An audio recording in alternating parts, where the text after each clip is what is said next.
టమాటా చట్నీ ఎలా చేయాలన్నది మీకు చెప్తాను.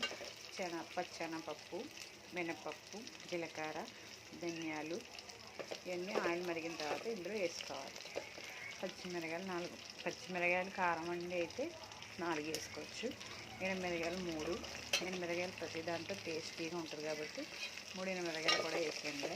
చూడండి, ఇలా కరివేపాకు కూడా మాకు ఎక్కువ కరివేపాకు ఉన్న వల్ల కరివేపాకు కూడా వేసాను. కరివేపాకు వేసుకోవడం వల్ల చాలా బాగుంటుంది చట్నీ. ఒకసారి మీరు ట్రై చేయండి. ముందే టమాటాలు కోసి పక్కన పెట్టాను. ఇవి బాగా మగ్గిపోయింది కదా, మనం టమాటాలు వేసుకుందాం. టమాటాలు ఎక్కువ వేస్తాను. ఇది ఒక్కసారి మనం మెల్లి కలుపుకుందాం.